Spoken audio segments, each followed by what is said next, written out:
Hey guys, you know, I was at the nursery the other day and they had some planter boxes on sale, believe it or not, and they were like 89 bucks. And I was looking at them and I thought, you know, I'd love to have a couple of those boxes, but I just don't want to pay $89. Now, granted, they were really nice, but I thought, you know, I could build one of those. So what I did was I went online, I went to YouTube, and I started looking around, and I came across this one guy. His name is Steve Ramsey. He's a woodworker. And he built a fairly nice planter box. I kind of went off of his idea. I changed it up a little bit. He went with pine, I went with cedar, and I made a couple other changes, but this is what I came up with. So I'm going to show you guys how I built this. Okay, so for this project I decided to go with all cedar. Now you could go with just pine, but pine isn't going to last very long, and cedar looks so much nicer. It is a little bit more expensive, but I don't think it's that much more. So this thing should last quite a few years. Now the first thing you're going to need one 8-foot 1x4, and I just got the cheap stuff. I picked this up for just a couple bucks. And I'm going to rip this into, instead of 4 inches wide, I'm going to rip it down to 3 inches on the table saw. And next thing you're going to need is a 8-foot 4x4 cedar. Cut this into quarters so you'll have 4 2-foot pieces. And then for the uprights, I decided to use something a little nicer, something that had a lot of color to it. I was thinking about going with some more of this 1x, but then I saw this closet liner, and it's Western Red Cedar, and I decided to go with this. I picked this up for a song. It was only like 12 bucks on sale, and I could make quite a few boxes out of this one box, so I decided to go with this. Now, this stuff here is tongue and groove. Now, basically what that is that you've got one side that has a notch, you know, a groove in it, and the other side has a tongue that protrudes, that kind of slides into, you know, into the groove like that. So they kind of fit together. Now I'm not going to do that. I'm going to actually on the table saw rip this tongue off. Now the reason being is because when you marry these things together like this, if one of the pieces decides to warp, they're all going to warp together. So I don't want to do that. I want these kind of be free floating on their own, so if one of them breaks or decides to warp, I can just replace it very easily. So I'm going to go ahead and do that. Now with this 1x4, after I rip it into 3 inches wide, I'm going to cut 4 11¼ pieces out of it. So I'll get 8 pieces out of this, 11¼ inches long.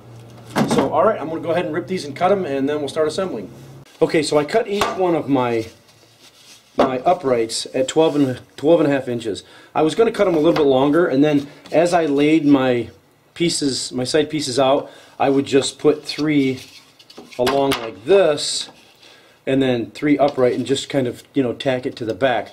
Then I decided I wanted to, you know, be a little fancy, make it look a little nicer. So what I did was I took each one of these, and with my table saw, I just, you know, kind of, you know, put a little channel in here so that each one of these side pieces would go up inside like this. So I would get 3 on here, and then they would stand up like this. So I'm going to go ahead and assemble. Here's one here that I did. Just like that. I'm going to go ahead and do all 4 of these, and then I will attach these to the 4x4s. Okay, so here are all 4 pieces. Now what I did was I went ahead and just put some really dinky finish nails in here just to hold this together while I'm going to attach these to the 4x4. So there they are. Okay, so now I think this is where we kind of ask ourselves, what is the best method to attach these? I thought of a couple things. I mean, I thought of putting them in here and then toenailing into here, but we have to remember this is cedar, and cedar is really soft, so I'm not going to screw in here with like pocket screws or whatever. I'm not going to do that. My second thought was to put, you know, little angle brackets right here on all 4 corners, and I could do that. I think that would turn out well. But I think the third method that I came up with, and I think the one I'm going to use, is I'm going to drill holes in each one of these and use dowels and attach it with dowels like that, and just glue it just like this. Alright, so I'm going to give that a shot. Okay, so now to mark my holes for my dowels, what I want to do is I want to come down 1.5 inches here, and then down to 16 here. So what I want to do is, first off, I want to come down 1.5 inches and then 16 right there. Then I'm going to find the center with my center rule, and it looks like right there is my center, and then down here is right there. So I need to put a hole here and a hole here. Okay, so I've decided to attach these side pieces with using dowels. Now what I'm going to do is use these 3/8 by 1.5 inch dowel plugs. So I need to take and drill a hole 3/4 of an inch deep, a 1/2 inch hole 3/4 of an inch deep. So this plug will go in halfway, and then the plug will go into the other side, and I'll glue these together, and this will sit just like this. Okay? Alright, so I'll get my drill.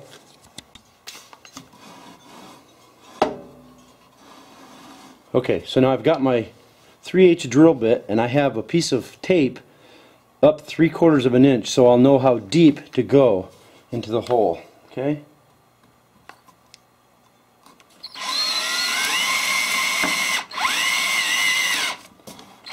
Stay. Okay, perfect. I'm going to drop some glue in there, pound that in, and then on this one here, on the side pieces, what I'm going to do is come down to center on here, and you can do that by drawing an X from this corner to this corner, that corner to that corner, and you'll find the exact center on this. Okay? So, what we want to do is go from here to here, like that, and then from here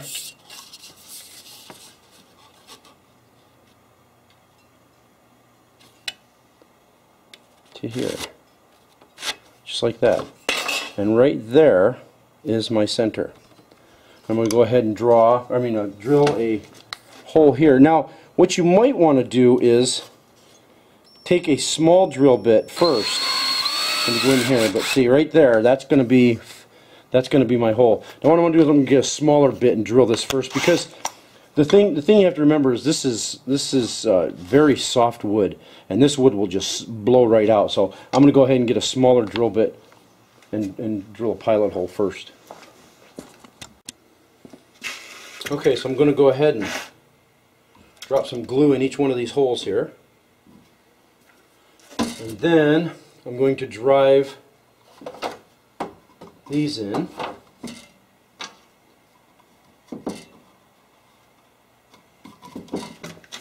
Okay, I'm going to drive these in.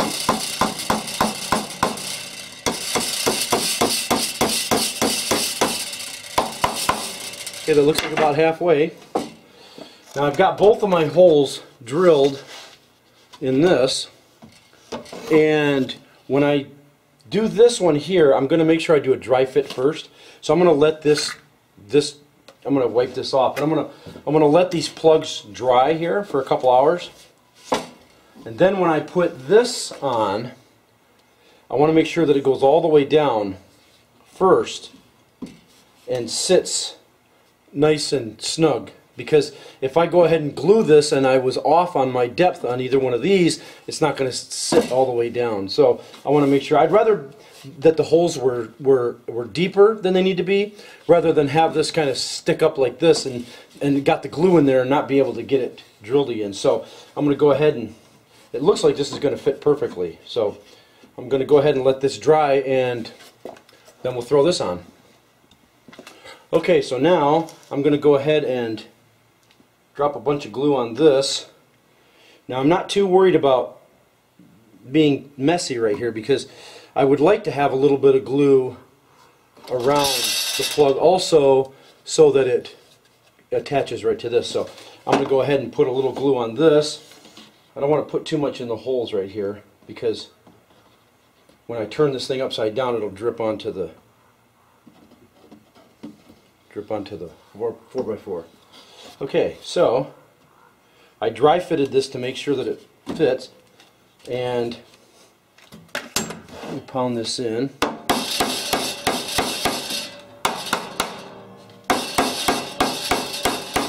Alright, now there we go on that one. And I'm going to let this dry and then I'll scrape that extra off of there. Alright, looks good. Okay, so here it is, assembled, glued, and clamped. I'm going to let this thing stay clamped for a couple hours and then I'll go ahead and take it apart and we'll finish it up. Okay, well there it is, guys, my version of a planter box. Now there's a couple things that I didn't show you in the video. One thing is on the bottom I put a couple 2x4s running across to hold whatever I put inside. Now you could, you know, I guess you could make it flat inside and fill it with dirt, but I didn't want to do that. So the second thing I did was I just took a regular old garbage bag, and the garbage bag is going to get filled up, and then I'll just put a couple holes in the bottom of the garbage bag, and then I'll just plant inside the garbage bag. That way the dirt won't be touching the wood and it won't get so nasty. Now you also could take a, you could change the size any way that you want, and you could put, like, make it for a pot. So you could just set a pot inside of here and then grow out of that. But anyways, there's my version of the planter. So thanks a lot for watching, guys. We'll catch you all later.